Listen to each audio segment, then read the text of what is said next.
എല്ലാവർക്കും വിനീത നമസ്കാരം. ശ്രീമദ് ഭാഗവതം നവമസ്കന്ധം അധ്യായം 24 ശ്ലോകം 26, 27, 28, 29, 30, 31, 32, 33, 34, 35 10 ശ്ലോകങ്ങൾ ഇന്ന് നമുക്ക് നോക്കാം. ശുക്ലാംബരധരം വിഷ്ണും ശശിവർണം ചതുർഭുജം പ്രസന്നവദനം ധ്യായേൽ സർവവിഘ്നോപശാന്തയേ ഗുരവേ സർവലോകാനാം വിഷജേ ഭവരോഗിണാം നിധയേ സർവവിദ്യാനാം ദക്ഷിണാമൂർത്തയേ നമഃ. കോമളംകുജയൻ വേണും ശ്യാമളോയം കുമാരക വേദവേദ്യം പരം ബ്രഹ്മ ഭാസതാം പുരതോ മമ.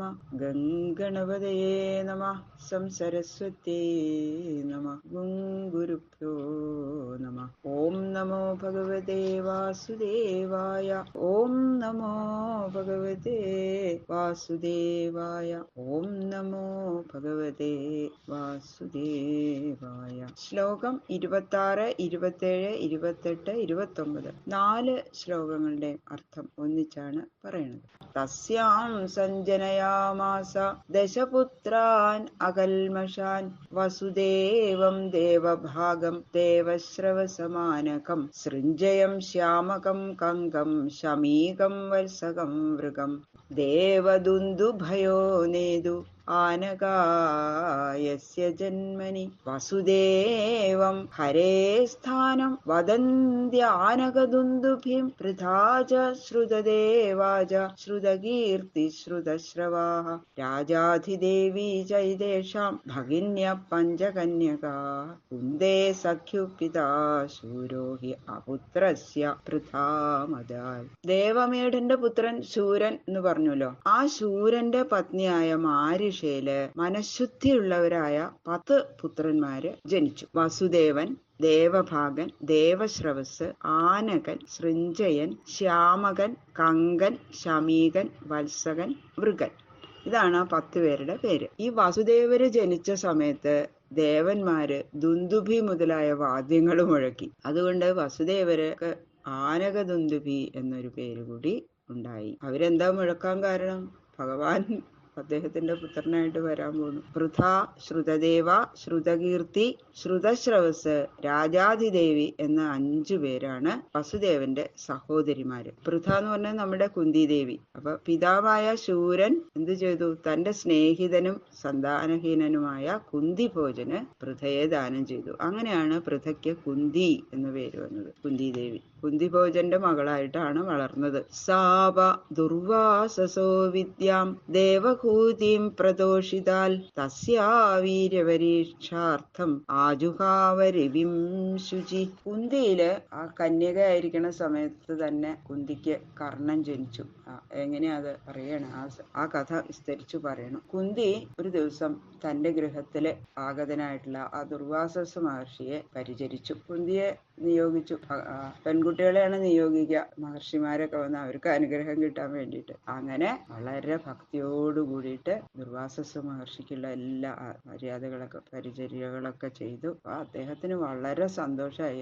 ഇത്ര നന്നായിട്ടായി ഈ പെൺകുട്ടി എല്ലാം ചെയ്യണത്. സന്തോഷമായിട്ട് എന്താ വേണ്ടേ, വരം വേണ്ടതെന്ന് ചോദിച്ചു. ഞാനൊരു മന്ത്രം ഉപദേശിച്ചു തരാം എന്ന് പറഞ്ഞിട്ട് ദേവന്മാരെ വിളിച്ച് അരികത്ത് വരുത്താൻ പറ്റില്ല. അത്രയും വിശിഷ്ടമായിട്ടുള്ള ഒരു മന്ത്രമാണ് ഉപദേശിച്ചു കൊടുത്തു. ദുർവാസസ മഹർഷി പോയി. അപ്പൊ കുന്തിദേവിക്ക് തോന്നി, ചെറിയ പെൺകുട്ടിയല്ലേ, ഇതിന്റെ ശക്തി, ഇത് ശരിക്കും ദേവന്മാരൊക്കെ വിളിച്ചാൽ വരുമോ? അങ്ങനെയാണ് തോന്നിയത് ആ കുട്ടിക്ക്. ഇന്ന് പരീക്ഷിച്ചു നോക്കാമെന്ന് വിചാരിച്ചിട്ട് കൗതുകം കൊണ്ട് സ്നാനാദികളൊക്കെ ചെയ്ത് പരിശുദ്ധയായിട്ട് സൂര്യദേവനെ അങ്ങോട്ട് ആ മന്ത്രങ്ങൾ ചോദിച്ചു സൂര്യദേവനെ കൊണ്ട് പ്രാർത്ഥിച്ചു. തദൈവോപാഗതം ദേവം വീക്ഷ്യ വിസ്മിതമാനസ പ്രത്യയാർത്ഥം പ്രയുക്താമേ യാഗി ദേവ ക്ഷമസ്വമേ.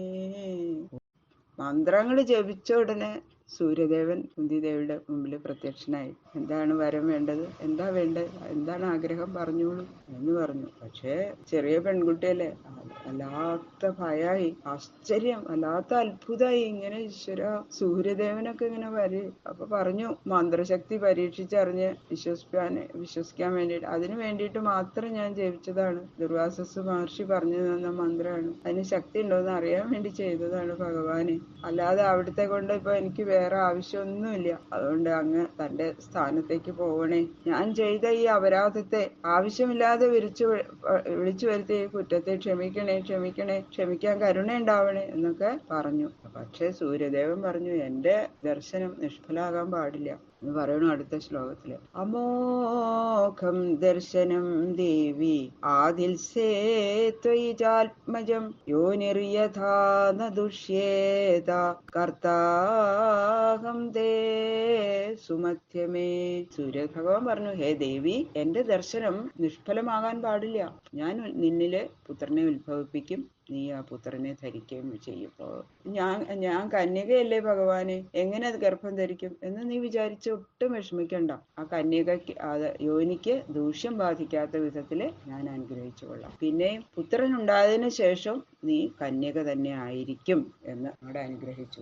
അങ്ങനെയുള്ള അനുഗ്രഹം കൂടി ഞാൻ നിനക്ക് തരണു എന്ന് പറഞ്ഞു സൂര്യ ഭഗവാൻ. ഇതി തസ്യാം സാധായ ഗർഭം സൂര്യോ ദിവംഗത സദ്യ കുമാര സംജജ്ഞേ ദ്വിതീയൈവ ഭാസ്കര. അങ്ങനെ പറഞ്ഞ ശേഷം സൂര്യദേവൻ ആ വൃദ്ധയില് ഗർഭാധാനം ചെയ്തു.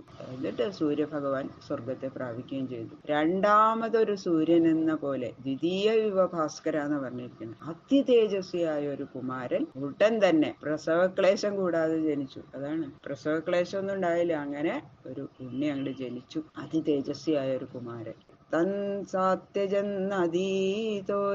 കൃച്ഛ്രാലോകസ്യ ബിഭ്യതി പ്രപിതാമഹസ്താം ഉവാഹ പാണ്ഡുർവേ സത്യവിക്രമ. എന്താ ലോകാപവാദം!